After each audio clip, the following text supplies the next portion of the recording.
ने 4-4 बच्चों की कुर्बानी दी? क्या इसी दिन के लिए परम पूज्य बाबा साहब ने अपनी मात्र 35 साल में अपनी जीवन संगिनी की कुर्बानी दी? क्या इसी दिन के लिए परम पूज्य बाबा साहब ने जितने भी भौतिक संसाधन थे उनकी कुर्बानी? बस कीजिए, एक एक करके आपकी समाज सेवा के भूत ने मेरा पूरा परिवार उजाड़ दिया। साहेब बस कीजिए, मैं भारत देश में एक दिन ऐसा काम करके जाऊंगा कि हर रमा की कोख से जन्म लेने वाला राज रतन इस देश पर राज करेगा। इस देश पर राज बहुत कुछ है, देखना बहुत कुछ है, देखते रहिए। करना बहुत कुछ है, करते रहिए। समाज आज भी बलिदान मांगता है, पर सच तो यह है मेरे साथियों, आज आपसे आपकी जान नहीं बल्कि आपका ईमान मांगता है, आपका ईमान मांगता है। जय भीम। भीम नहीं, कोंडली के लोगों का जोश सिर्फ इतना नहीं, आपकी आवाज में साथियों इतना दम होना चाहिए कि मैं जिस कोने से आई हूँ वहां तक आपकी जय भीम की ललकार पहुंचे, ताकि लगे लोगों को कि हाँ, आज जहां पर नीलम भोग बोल रही है उस कोंडली से जय भीम की गूंज गुंजायमान हो रही है। तो एक बार मेरे साथ जय भीम। जय भीम। नहीं, क्या इसी तरह से हम बाबा साहब के दीवाने हैं? शायद नहीं। 3 बार आपसे मैं नारे लगवाऊंगी, आप सोच लीजिएगा। अगर मेरी आवाज से आपकी आवाज तेज नहीं आई तो शायद सुबह निकल जाए। ध्यान रखिएगा। जय भीम। जय भीम। क्या बात है, महिलाओं ने बड़ा दमखम दिखाया। जय भीम। जय भीम। जय भीम। जय भीम। बहुत बहुत साधुवाद। सर्वप्रथम महाकारुणिक तथागत बुद्ध को अपनी संकल्पनाओं के सुमन अर्पित करते हुए समस्त भारतीय नारी के मुक्तिदाता, बहुजनों के मुक्तिदाता, दुनिया का सूरज, ज्ञान का प्रतीक, संविधान के रचयिता परम पूज्य बाबा साहब को सत सत नमन करते हुए बहुजनों को भारत में सत्ता के गलियारों तक ले जाने वाले साहब मान्यवर काशीराम जी को नमन करते हुए और मंच के सामने बैठे भिक्खु संघ को मेरा सादर बंदामी, और आज लॉर्ड बुद्धा जन कल्याणकारी संघ के माध्यम से बाबा साहब के सपनों को साकार करने में जुटे सभी मेरे बुद्धिजीवी समाज के साथी, और सबसे महत्वपूर्ण कड़ी आज इस कार्यक्रम में ये जितनी भी पब्लिक मेरे सामने बैठी है, मेरी माताएं, मेरे बुजुर्ग, मेरे पिता, मेरी बहनें, एक बार जोरदार तालियां आप सब के लिए। क्योंकि मंच पर जो वक्ता आते हैं हम अक्सर तालियां उनके लिए बजाते हैं, लेकिन मैं आपको बता दूं, अगर आज मैं यहाँ पर बोल रही हूँ तो उसका महत्व तभी है जब आप मेरी बातों को सुनेंगे, उनको मनोसात करेंगे और मनोसात करके उनको जन जन तक प्रचारित व प्रसारित करने का काम करेंगे। वरना बहुत सारी नीलम आएंगी, बहुत सारी बातें रखेंगी, महान पुरुषों की बड़ी बड़ी बातें करेंगी, लेकिन साथियों उन बातों का और उन विचारों का तभी सार्थकता है जब उनको हम आगे बढ़ाने का काम करेंगे। और सबसे पहले मैं धन्यवाद देना चाहूंगी कोंडली की इस जनता का, क्योंकि इतने भव्य तरीके से, इतनी जोरदार तालियों से और जितने जोशीले नारे लगाकर इन्होंने मेरा स्वागत किया, मेरा हौसला बढ़ाया। और आज परम पूज्य बाबा साहब की 131वीं जयंती मनाने के लिए हम यहाँ पर एकत्रित हुए हैं। उसी के साथ साथ हम इस देश में नहीं बल्कि पूरे विश्व में करुणा, मैत्री, भाईचारे का संदेश देकर इस पूरे भारत को विश्व गुरु बनाकर इस देश में नहीं बल्कि पूरे विश्व में गौरवान्वित करने वाले महाकारुणिक तथागत बुद्ध की जयंती मना रहे हैं। लेकिन मेरा एक सवाल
करूंगा नहीं, ये मेरे बस की बात है। और साथियों, एक दिन आता है पूरे 21 साल के बाद, 14 अक्टूबर सन 1956 को, जब परम पूज्य बाबा साहब नागपुर की धरती पर अपने लाखों अनुयायियों के साथ में बौद्ध धर्म की दीक्षा ग्रहण करते हैं। लेकिन आज बहुत बड़ा सवाल हमारे सामने है कि जिस देश से बौद्ध धर्म निकला, जिस देश से विचारधारा निकली, जिस देश से विचारधारा निकलकर विश्व के अन्य देशों में गई, आज वहां पर तो बौद्ध धर्म भली भांति से फल फूल रहा है। लेकिन जब हम भारत की बात करते हैं तो भारत में सिर्फ महाकारुणिक तथागत की बुद्ध की जयंतियों पर ही बौद्ध लोग बाहर निकल कर आते हैं। हम कहीं ना कहीं आज भी भले बौद्ध हो गए हैं, लेकिन साथियों आज भी हम उन संस्कृतियों का पालन कर रहे हैं जो कहीं ना कहीं ये पहचान कराती है कि आज भी हम दूसरी संस्कृति का पालन पोषण कर रहे हैं। और उसका मैं उदाहरण देकर यहाँ पर आपको बताऊंगी, शायद मेरी बात बहुत सारे लोगों को बुरी लग जाए। एक बार महिलाएं इधर नजर घुमाइए पुरुषों की तरफ, एक बार देखिए, क्या आपको किसी के सर पे कोई कपड़ा नजर आ रहा है? किसी का घूंघट नजर आ रहा है? अब आप खुद अपनी तरफ देखिए, कितनी महिलाएं यहाँ पर घूंघट धारण करके बैठी है। क्या यही बाबा साहब का सम्मान है? क्या यही समानता है? क्या यही हमारे महान पुरुषों को आदरांजलि है? एक तरफ तो हम बाबा साहब की जय जयकार करते हैं, लेकिन जब उनकी विचारधारा को मनोसात करने की बात आती है, व्यवहार में उतारने की बात आती है, तो हमारा दोहरा आचरण दिखाई देता है। और अक्सर ये महिला जाति ही कहती है कि घूंघट इज्जत का प्रतीक है। मेरे बुजुर्ग साथी भी कहते हैं कि घर में जो बेटी आई है, जो बहू आई है, अगर वो सास ससुर जेठ से घूंघट नहीं करेगी तो घर की इज्जत बदनाम हो जाएगी। ऐसा ही कहते हैं ना। अब एक सवाल मैं पूछती हूँ कि जब परम पूज्य बाबा साहब ने संविधान के अंदर हमें पहला ही अधिकार समानता का दिया, तो क्या ये समानता है? क्या ये समानता है? एक तरफ तो हम अपने जो बेटा है उसके जीवन संगनी को लेकर आ रहे हैं, उसको हम अपनी बेटी मानते हैं, लेकिन उसी बेटी से हम घूंघट धारण कराते हैं। आखिर क्यों? कभी सवाल किया है क्या घूंघट कौन सी संस्कृति का प्रतीक है? और घूंघट कौन करता है? कौन करता है घूंघट? जिन्होंने कोई गलत काम किया है। चेहरा वही लोग छुपाते हैं, लेकिन हम क्या कर रहे हैं? आप इतनी सुंदर सुंदर हो, पढ़ी लिखी हो, डॉक्टर होगी, इंजीनियर होंगी, जज होगी, वकील होंगी, डॉक्टर होंगी, फिर ये घूंघट किस लिए? किस लिए ये घूंघट? और मैं यहाँ पुरुषों से भी कहना चाहूंगी, क्या इसी तरह से हम अपने आप को बाबा साहब का अनुयायी कहते हैं? और मैं अपनी मातृशक्ति से भी कहना चाहूंगी, जिस तरह से अगर ये पुरुष आपका घूंघट ना उगड़वाए, तो अगली बार जब ये आपकी ससुराल जाए, ध्यान से सुनिएगा, जब ये आपकी ससुराल मायके में जाए महिलाओं के, तो इस पुरुष से घूंघट करा के लेके जाना, तब देखेगा समानता स्थापित होगी।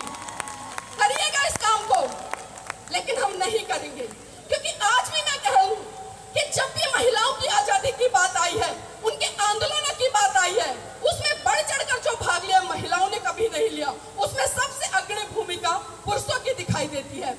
लेकिन मैं आग्रह करूंगी, आज हम 21वीं सदी में जी रहे हैं, आज हमारे पास में संविधान है, तो आज हमें इस समानता को स्थापित करते हुए पुरुषों के साथ में कंधे से कंधा मिलाकर आगे बढ़ने का काम करना है। और एक छोटा सी बात और मैं यहाँ पर बताना चाहूंगी, आप ध्यान से सुनिएगा। अक्सर हम देखते हैं कि जब हमारे घर में हमारे बेटे की पुत्र वधू आती है, तो थोड़ा सा परिवर्तन आता है, लेकिन उस थोड़े से परिवर्तन को हमने किस तरह से इज्जत का ढंढोरा बनाकर इतना पीट दिया है कि अगर घर की बहू घूंघट नहीं करेगी तो पता नहीं कितना बड़ा विनाश हो जाएगा। और आप भी ध्यान से सुनिएगा महिला जाति मेरी, जब एक बेटी अपने मायके से अपने पिता को छोड़ के आती है, तो ससुराल में उसको ससुर के रूप में एक पिता मिलता है। जब अपने बड़े भाई को छोड़कर आती है, तो जेठ के रूप में उसको एक बड़ा भाई मिलता है। जब अपने छोटे भाई को छोड़कर आती है, तो देवर के रूप में उसको एक छोटा भाई मिलता है। जब अपनी ननद को छोड़ के आती है, तो बहन के रूप में एक ननद मिलती है। और जब अपनी माँ को छोड़ के आती है, तो सास के रूप में एक बहुत प्यारी सी माँ मिलती है। लेकिन हम इन रिश्तों को समझते नहीं हैं। आज इन रिश्तों के हमने मायने बदल दिए हैं। अब मैं आती हूँ दूसरी बात पर। एक बार पुरुष हाथ उठाएं, एक हाथ, कोई भी हाथ उठा लीजिएगा। मैंने पुरुषों को बोला है, अब महिला एक बार देख लीजिएगा, हाथ नीचे कर लीजिएगा। अब महिलाएं हाथ उठाएं अपने। अब आप देखिएगा 90% महिलाओं के हाथों में चूड़ियां हैं। अब मैं पुरुषों से पूछती हूँ, चूड़ियां किस चीज का प्रतीक होती हैं? आपने स्कूलों में पढ़ा होगा, यहाँ पर प्रिंसिपल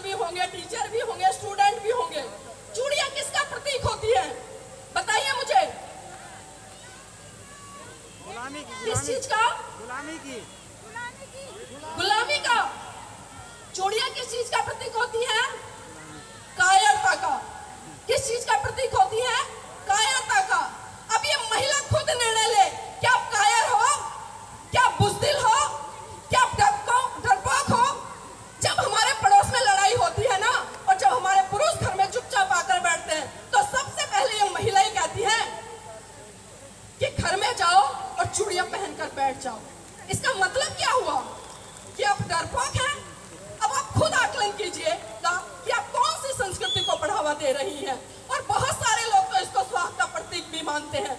और बहुत सारे लोग कहते हैं कि शादी हो गई है, कुछ तो महिलाओं को करना पड़ता है। अब एक बात और देखिए, यहाँ पर एक पुरुष है, यहाँ पर एक महिला है, दोनों लोगों की शादी होती है, लेकिन परिवर्तन देखिएगा कितना बड़ा है। एक तरफ जो पुरुष है, सर से लेकर पांव तक देखिए, ना तो उसके पैरों में कुछ मिलेगा, ना उसके गले में कुछ मिलेगा, ना उसकी मांग में कुछ मिलेगा, ना उसके माथे पे कुछ मिलेगा। लेकिन वहीं दूसरी तरफ आप महिला को उठाकर देख लीजिए, सर से लेकर पांव तक उस 16 श्रृंगार में लदी मिलती है। पैरों में बिछुए होते हैं, पैरों में पायल होती है, गले में मंगलसूत्र होता है, हाथ में चूड़ियां होती है, मांग में सिंदूर होता है, माथे पे बिंदिया होती है। ये कौन सी संस्कृति का प्रतीक है? क्या यही समानता है? क्या यही समानता है? मैं सच कह रही हूँ, अगर आज परम पूज्य बाबा साहब जिंदा होते ना, तो इस समाज की हालत को देखकर मर गए होते दोबारा से। लेकिन हम आकलन नहीं करते हैं, हम सोचते नहीं है कि हम किस दिशा में काम कर रहे हैं और क्या काम कर रहे हैं। अब मैं आती हूँ तीसरी बात पर। मैं पुरुषों से एक सवाल करूंगी। एक त्योहार आता है साल में, महिलाएं बड़े हर्षोल्लास के साथ मनाती हैं, उसका नाम है करवा चौथ का व्रत। किस लिए करती है महिलाएं, आप बताइए, किस लिए करती है? चलिए मैं महिलाओं से पूछ लेती हूँ, जो करवा चौथ का व्रत आप किस लिए करती है? कोई तो बताए। किस लिए? पति की लंबी उम्र के लिए। अब आप अपने पतियों से पूछिए कि आपकी लंबी उम्र के लिए ये कौन सा करवा चौथ का व्रत करते हैं? पूछो एक बार, क्या करते हैं? और इसका मतलब क्या समझे कि आप जल्दी से निकलो और ये, अगर आपके एक दिन भूखा रहने से या आपका करवा चौथ का व्रत रखने से आपके पतियों की लंबी उम्र हो जाती ना, तो मैं गारंटी से कहती हूँ, उस भारत देश में बौद्ध धर्म की, जैन धर्म की, सिख धर्म की, न जाने कितने धर्मों की महिलाएं रहती, सिर्फ हिंदू धर्म को छोड़कर, वो सभी सारी की सारी करवा चौथ का व्रत कर लेती। जो शहीदों पे आज मेरे वीर शहीद मर जाते हैं ना, वो कभी मरते नहीं। आपके घर से भी बहुत सारे पुरुष साथी गए होंगे, आपके घर में भी घर की महिलाओं ने व्रत रखे होंगे। अगर उन व्रतों में इतनी शक्ति होती तो आज आपके जो दादा है, नाना है, चाचा है, किसी ना किसी के घर से कोई ना कोई पुरुष गया होगा, वो सभी हमारे बीच में होते और आज हम अपना खुशहाल भरा जीवन जी रहे होते। लेकिन हम इन चीजों पे कभी ध्यान लगाते ही नहीं है, कभी सोचते ही नहीं है, कभी मंथन ही नहीं करते हैं। और एक चीज और देखिए, जब हम करवा चौथ का व्रत खोलते हैं, खासकर मैं महिलाओं की बात कर रही हूँ, तो हमारे पुरुष साथी भी सज धज कर टाई वाई कोट वोट पहनकर खड़े हो जाते हैं। और महिला जब व्रत खोलती है तो छन्नी में से किसको देखती है? किसको देखती है? चांद को।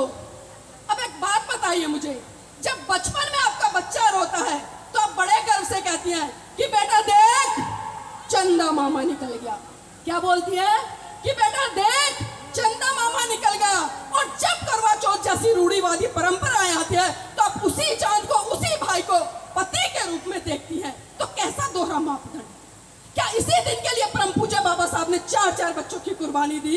क्या इसी दिन के लिए परम पूज्य बाबा साहब ने अपनी मात्र 35 साल में अपनी जीवन संगिनी की कुर्बानी दी? क्या इसी दिन के लिए परम पूज्य बाबा साहब ने जितने भी भौतिक संसाधन थे उनकी कुर्बानी दी? और इस कुर्बानी को आगे बढ़ाते हुए मैं घटना का जिक्र जरूर करना चाहूंगी, क्योंकि आप जो ऐश मौज की जिंदगी जी रहे हैं ना, अगर मैं उस घटना का जिक्र ना करूं तो कहीं ना कहीं बेईमानी होगी। साथियों, बात उस समय की है जब परम पूज्य बाबा साहब बंबई हाई कोर्ट में प्रैक्टिस कर रहे थे। अचानक उनके पास खबर पहुंची कि बाबा साहब, आपका बेटा राजरत्न बहुत बुरी तरह से बीमार है और अपने जीवन की अंतिम सांसें ले रहा है। यह घटना सुनकर परम पूज्य बाबा साहब तुरंत घर दौड़े आए और जैसे ही बाबा साहब ने अपने बेटे राजरत्न को गोद में उठाया तो राजरत्न ने बाबा साहब की गोद में ही दम तोड़ दिया। और ये मंजर देखकर माता रमाबाई बिलख बिलख कर रोने लगी और साहब का कॉलर पकड़कर कहने लगी कि साहब बस कीजिए, बस कीजिए साहब, बस कीजिए। एक एक करके आपकी समाज सेवा के भूत ने मेरा पूरा परिवार उजाड़ दिया, साहब बस कीजिए। तो बाबा साहब कहते हैं कि रमा, रमा चुप हो जा, रमा चुप हो जा, तू तो रो भी सकती है लेकिन मेरी तो आंखों के ही आंसू सूख चुके हैं, क्योंकि प्रतिदिन मैं अपने समाज के हजारों बच्चों को मरते हुए देखता हूँ। रमा चुप हो जा। तो माता रमाबाई फिर कहती है कि बाबा साहेब, मेरे 3 बच्चे तब मरे जब आप विदेश में पढ़ाई कर रहे थे। मैंने अपना दर्द कभी बयान नहीं करा, लेकिन आज मेरा बेटा राज रतन, जो कि आपका सबसे बड़ा दुलारा और प्यारा था, आज वो इस दुनिया में नहीं रहा, तो मैं कैसे चुप हो जाऊं। तो फिर बाबा साहब कहते हैं कि रमा, मैं भारत देश में एक दिन ऐसा काम करके जाऊंगा कि हर रमा की कोख से जन्म लेने वाला राज रतन इस देश पर राज करेगा, इस देश पर राज करेगा। और वो राज साथियों, परम पूज्य बाबा साहब हमें संविधान के अंदर देकर गए, हमें संविधान के अंदर देकर गए एक वोट देने तक से लेकर एक शासक बनने का अधिकार। लेकिन आज हम क्या कर रहे हैं? मात्र 500 रुपए के बदले में आकर अपने बहुमूल्य वोट को गुलामियों के हवाले कराते हैं, और फिर हम पूरे 5 साल रोते हैं। तो क्या बाबा साहब ने इसी दिन के लिए इतना बड़ा समर्पण, इतना बड़ा त्याग, इतना बड़ा बलिदान किया था? हम सोचते ही नहीं है। आज हमारे बच्चों को खांसी जुकाम भी हो जाए तो हम दिल मिला जाते हैं, अच्छे बड़े हॉस्पिटल में लेके जाते हैं, बड़े से बड़े MBBS को दिखाते हैं। लेकिन सोचिए मेरी मातृशक्ति कि उस माता रमाबाई ने कितना बड़ा संघर्ष, कितना बड़ा बलिदान किया है आपके लिए, कि आज आप इतने सुंदर सुंदर वस्त्रों में यहाँ पर बैठकर मेरे विचारों को सुन रही हैं इतने ध्यान से।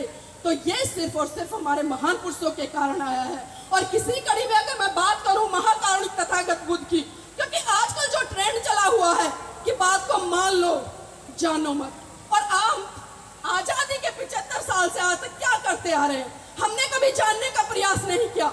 जिसने जो बताया उसको वैसे का वैसा हमने मानने का काम किया, और वही कारण है कि आज हम सत्ता से भी बहुत दूर हैं और धम्म से भी बहुत दूर हैं। महाकारुणिक तथागत बुद्ध ने कहा कि आप किसी भी बात को इसलिए मत मानो कि बहुत बड़े बड़े बुद्धिजीवी कह रहे हैं, आप किसी भी बात को इसलिए मत मानो कि मैं कह रहा हूं, आप किसी भी बात को इसलिए मत मानो कि वो बहुत बड़े धर्म ग्रंथों में लिखी हुई है, बल्कि आप उस बात को तब मानो जब आप उसको अपनी बुद्धि की कसौटी पर खरा उतार लो और ये आकलन कर लो कि वो बात सही है या गलत है। अगर आपको वो सही लगती है, लगता है आपको कि उस बात से मेरा विकास हो जाएगा, मेरे परिवार का विकास हो जाएगा, मेरे समाज का विकास हो जाएगा, मेरे देश का विकास हो जाएगा, मेरे राष्ट्र का विकास हो जाएगा, अगर आपकी कसौटी पर ये चीजें खरी उतरती हैं, तब आप उसको बात मान लीजिएगा, वरना हवा की तरह छोड़ दीजिएगा। लेकिन हम समझते नहीं है, बार बार पीछे से आज्ञा मिल रही है कि शॉर्ट कीजिए, समय का अभाव है, वक्तागण और भी हैं, लेकिन मैं आग्रह करूंगी मान्यवर श्री से, अगर अगली बार बुलाएं तो कम से कम 1 घंटे का समय मुझे दें, क्योंकि जब तक हम अपनी बात को रख नहीं पाएंगे, जब तक आप मेरी बातों को नहीं सुन पाएंगे, तो बताइए क्या फायदा? क्योंकि बाबा साहब ने भी कहा था कि शिक्षा शेरनी का वो दूध है जिसको जो जितना पिएगा वो उतना दहाड़ेगा। तो आज जरूरत है मेरे समाज की बहन बेटियों को आगे निकलकर काम करने की, शिक्षा ग्रहण करने की, क्योंकि जब तक आप शिक्षा हासिल नहीं करोगी तब तक साथियों हमारे ऊपर अत्याचार, शोषण होते रहेंगे। और अंत में मैं अपनी बात को विराम देते हुए सिर्फ इतना ही कहना चाहूंगी कि देखना बहुत कुछ है, देखते रहिए, करना बहुत कुछ है, करते रहिए। समाज आज भी बलिदान मांगता है, पर सच तो यह है मेरे साथियों, आज आपसे आपकी जान नहीं बल्कि आपका ईमान मांगता है, आपका ईमान मांगता है। जय भीम, जय भारत, जय संविधान।